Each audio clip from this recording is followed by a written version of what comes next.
ایک مومن کہتا ہے میری ماں بڑی بد اخلاق تھی، بوڑھی ہو گئی، واش روم میں ماں کو سارے کام کہتا ہے میں بوڑھی اپنی ماں کے کرتا، لیکن اتنی غصے میں تھوڑی غلطی کرتا، کبھی گالیاں دیتی کبھی کیا کرتی۔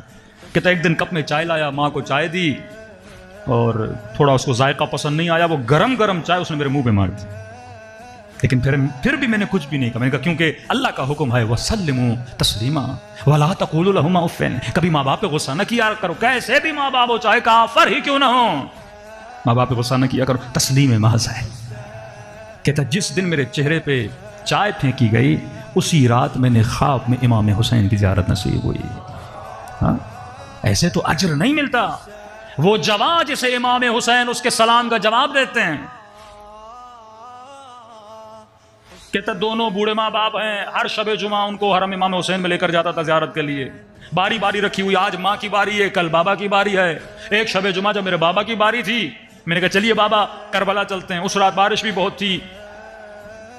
ماں نے کہا کہ میرے لال آج مجھے لے کر چل، بابا نے کہا آج میری باری، آپ اگلے ہفتے چلے جانا۔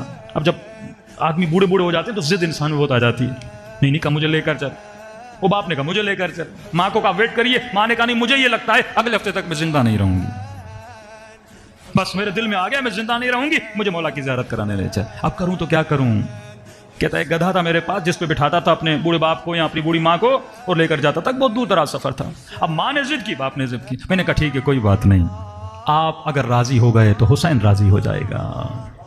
سوچ اگر بندے کی بدل جائے نا، ہماری سوچ جب گیو اینڈ ٹیک ہو جائے، تو میرے ساتھ اخلاق کے ساتھ بات کرے گا میں بھی کروں گی، شوہر کہے تم یہ کرو گی تو میں بھی کروں گا، تو یہ تو گیو اینڈ ٹیک ہو گیا نا، تم اللہ کے لیے تو کچھ نہیں کر رہے۔ مطلب تیری بیوی اگر خوش اخلاق ہے اور اس کے بعد تو اسے سب کچھ دے رہا ہے، یہ تو اس نے تجھے پریشان کیا، تو اس کا بدلہ چکا رہا ہے۔ یا شوہر خوش اخلاق ہے، بیوی پھر اس کے ساتھ اچھا برتاؤ کر رہی ہے، اس کا تو کوئی اجر نہیں ہے نا، اجر تب ہے جب وہ خوش اخلاق نہ ہو پھر بھی تو خوش اخلاق رہے۔ روابط کو ایسے بنا دیا جاتا ہے، اللہ کے ساتھ بھی ہمارا رابطہ یہی ہے، جب تک دیتا رہتا ہے الحمدللہ الحمدللہ، تھوڑی سی مصیبت آتی ہے خدا ساری مصیبتیں ہمارے لیے، ماتم بھی ہم کریں، مجلس میں بھی ہم جائیں، اللہ کا ذکر بھی ہم کرتے ہیں، سب کچھ، میں بے اولاد کیوں ہوں، میں بیمار کیوں ہوں، میں فقیر کیوں ہوں، یعنی گیو اینڈ ٹیک ہم کرتے رہتے ہیں اللہ سے۔ اور قرآن میں خدا کہتا ہے کہ جب دیتا ہوں شکر کرتے ہیں، جب لیتا ہوں آہو بکا کرتے ہیں۔ آواز آتی ہے ان شکرتم لازیدنکم وان کفرتم وان عذابی لشدید، اگر شکر کرے گا مصیبت میں بھی نعمت میں بھی میں بڑھا بڑھا کر تجھے دوں گا، لیکن اگر کفران نعمت کرے گا گھر تباہ ہو جاتے ہیں۔ نعمتوں کی قدر و قیمت جانا کر۔ اب یہ جوان کہتا میں نے کیا کیا، میں نے بوڑھی ماں کو اپنی کمر پہ بٹھایا، اپنے والد کو وہ جو سواری تھی گدھے کی اس پہ بٹھایا، اب لے گیا مولا حسین کی زیارت کے لیے۔ کہتے راستے میں بارش ہو گئی، زمین پہ کیچڑ ہو گئی، کبھی میرے پاؤں پھنستے تھے، کبھی یہ حیوان پھنستا تھا، اب کیا کروں، کمر پہ ہیں، نیچے اتاروں تو مٹی ہے۔ کہتے بڑی مشکلوں کے بعد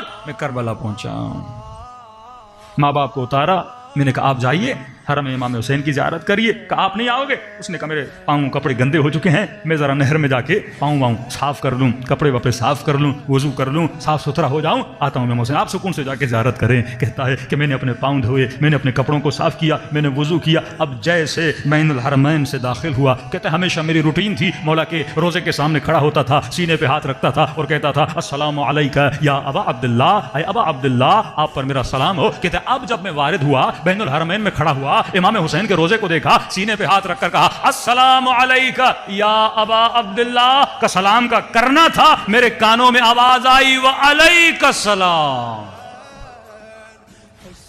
تجھ پر بھی حسین کا سلام ہو۔ یہ ہے تسلیم۔